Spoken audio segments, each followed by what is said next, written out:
Hello, and welcome to today's daily news report, where I cover all the biggest stories affecting your life and money. You watch this channel each day because I keep you in the loop on what's really going on in Washington, D.C. with President Biden and the U.S. economy. So let's jump right in. Gas prices have now hit a 2-month low in the U.S., and some areas are seeing gas prices fall below $4 a gallon. While this news may sound great, gas prices are still very high on the national average, being around $4.50 a gallon. President Biden bragged on Twitter by saying, gas prices have been dropping for 34 days straight, about 50 cents a gallon. That saves the average driver about $25 a month. I know those extra dollars and cents mean something. It's breathing room, and we're not done working to get prices even lower. But some people seem to disagree. Some commenters on Twitter joked about how $25 really doesn't do much each month, while others stated that, yeah, gas is down 50 cents, but it's still up $3 a gallon. So how are you calling this a good deal? Some question if Biden should be taking credit at all, because all he's done is rely on other countries to do the heavy lifting, not United States producers.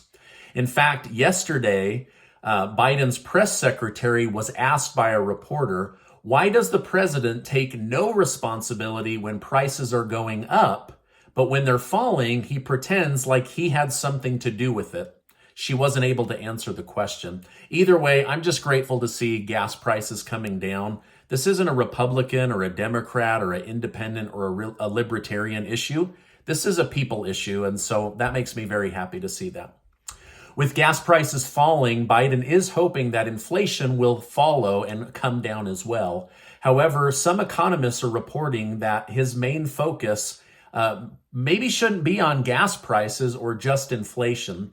The Washington Post reported that sources have told them that President Biden could declare a climate emergency as soon as tomorrow. This move was hinted at as Senator Joe Manchin voiced disagreement with his Green New Energy climate spending bill causing more inflation. And so in order to bypass Senator Manchin and the failing Build Back Better bill, he'll just go right for the jugular and declare an executive emergency in order to do whatever it is that he wants to do. Now, when a president declares emergencies, it allows him to bypass Congress. However, Congress could still nullify the executive order by passing legislation that is better or counter to whatever the president of the United States wishes. With that being said, Biden could be wasting time on useless plans if they could be nullified, but where Democrats control the House and the Senate, he has a shot at getting it through without a single Republican caring about an executive order. There are also discussions with Senator Joe Manchin about doing a climate change standalone bill instead of trying to sneak it into the Build Back Better bill, which has struggled to pass in the Senate. The January 6th hearing, which is investigating former President Donald Trump, is starting to wrap up. Before the hearing started, we were promised we would see never before seen smoking gun type evidence that shows that Trump personally worked with criminals in order to breach the Capitol. With the final hearing set to take place later this week, The Hill, a news organization, opined that they do not believe that any criminal charges will be brought against the former president. The January 6th committee brought up a lot of emotions, but failed to show smoking gun evidence at this point. So has the committee shown that Trump failed to act properly, even if he didn't act criminally? Some lawyers are saying even if they did, you can't criminally process somebody for not acting. And the committee has shown that even though this whole thing was built around Trump's belief that the election was stolen, he does have the right to believe that even without proper ample evidence. And so again, this is all coming from different news reports. In fact, one poll, not a Stephen Gardner poll, but a national poll, showed that the opinions of Americans about January 6th has only changed by about 1 to 2%. So it hasn't got the big bang for the buck that they've spent or were hoping to get. But again, you'll have to decide what you believe is true or false. Speaking of Trump, his former advisor, Steve Bannon, has his trial beginning this coming week. It's actually started right now. They just did the jury selection about whether he had executive privilege being an advisor to a president to ignore the subpoenas of the January 6th Select Committee, or if he has protection under executive privilege. So that is the case that will be shown according to CNN and ABC News. Now, something sneaky is going on with Russia, but it's not happening in Russia. Days after leaving the Middle East, Biden leaving the Middle East, President Vladimir Putin of Russia flew in to meet with Iran and its leaders. He was greeted with glee at the airport by top leaders, but Russia refused to say what the meeting is actually about. What we know so far is that Vladimir Putin is there, the Ayatollah of Iran, and the president of Turkey, who is actually a member of NATO.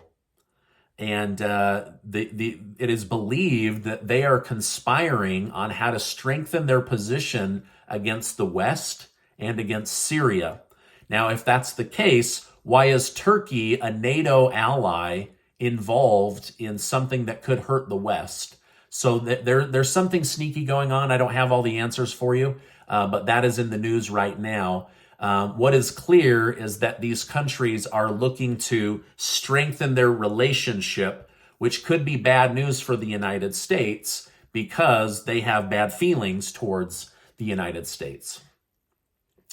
Democrat Representative Hank Johnson and several other Democrat colleagues are calling on Nancy Pelosi to pack the Supreme Court with 4 new liberal judges in order to make the Supreme Court bench more liberal.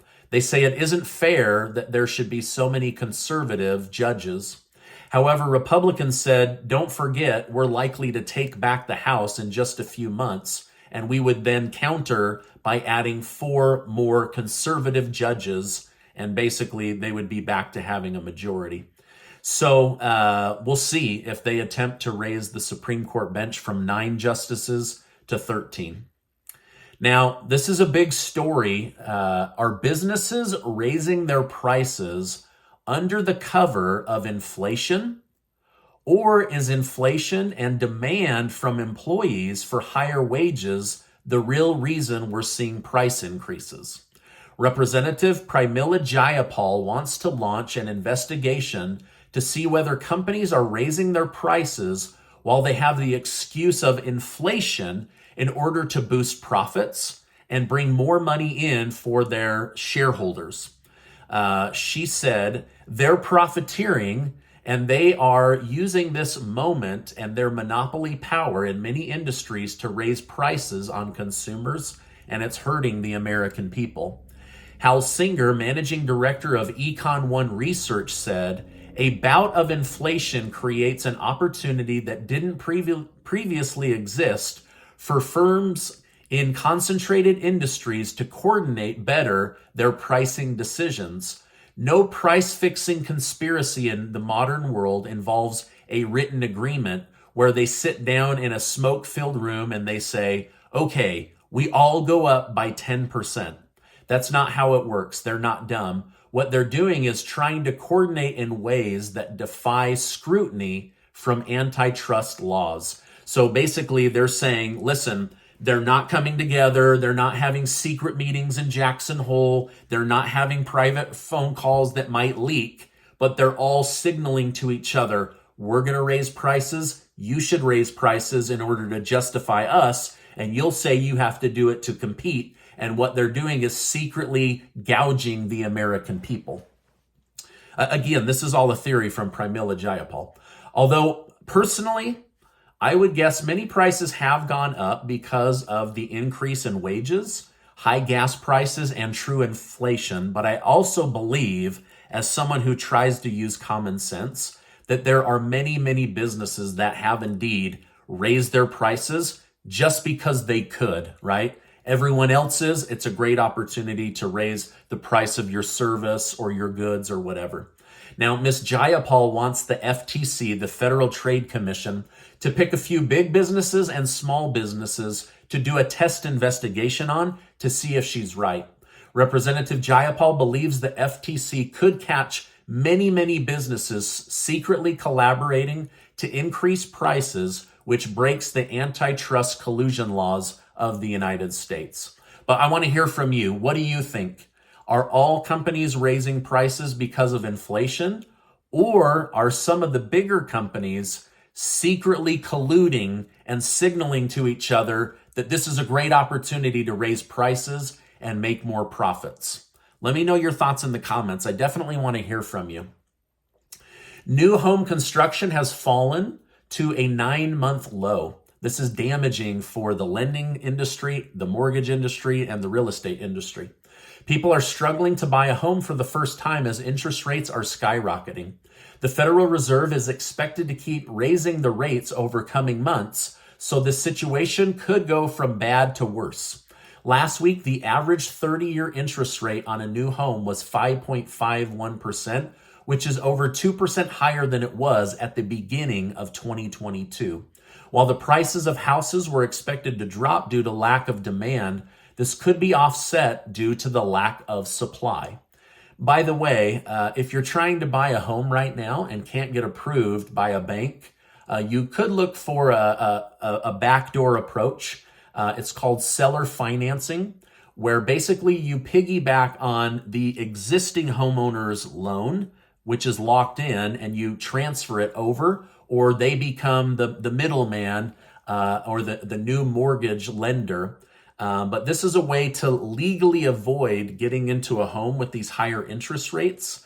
And just a tip that I wanted to share with you. Of course, you'll want to consult with a lawyer, but I've personally done this selling real estate, and it's a really, really sneaky trick that's totally legal, but you want to investigate it. Anyway, I just wanted to share that with you. The CDC has announced that they will no longer be monitoring the number of COVID-19 cases on cruise ships. This move is huge as it suggests that the economy may finally be free of most COVID restrictions. Following the news, cruise ship stocks shot up. However, some fail to understand that their demand may not be tied to COVID fears anymore, but could actually be tied to whether Americans have surplus dollars in order to go on a vacation as luxurious as a cruise liner. It's interesting, though, how they aren't counting COVID on ships because companies need to make money and not because a virus can't live on the surface of a boat. But then again, we've witnessed massive amounts of hypocrisy from the government, so just turn a blind eye to it. President Biden's chief medical advisor, Anthony Fauci, recently made statements that made the American people believe he was retiring.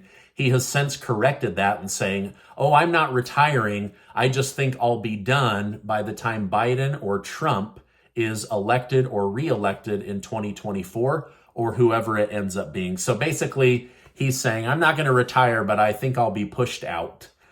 So anyway, people have very, very mixed feelings about Dr. Fauci, excuse me. Okay, now many of you thank me for the tip on these better paying railroad jobs. Now I see in the comments you're saying, hey, thanks, but how do I find one of these? My best guess would be, I haven't had a job in a long time, so I don't really know what to do, but I would try going to like ZipRecruiter. ZipRecruiter is an awesome way to find a job. They're not paying me to tell you that. I just honestly believe that. Also, you could just type in railroad jobs and your zip code, or you can just go to the companies like CSX, Union Pacific, some of those other railroads and just look for the jobs. But they have a ton of open jobs that pay over 50 grand and many that pay over 100,000 grand. And some of them have relocation budgets in case you need to move from a small town to a bigger town, or an area where, maybe there's an opening in Kansas, but you live in Missouri or something like that. And many of them also have generous starting bonuses. So just something to look at. All right, now before I let you go, I would just want to remind you that you are amazing. Make sure to check out that link to be one of the winners of the $6,000 cash prizes that we are giving away. I appreciate you being in my community, and I will see you on the next video.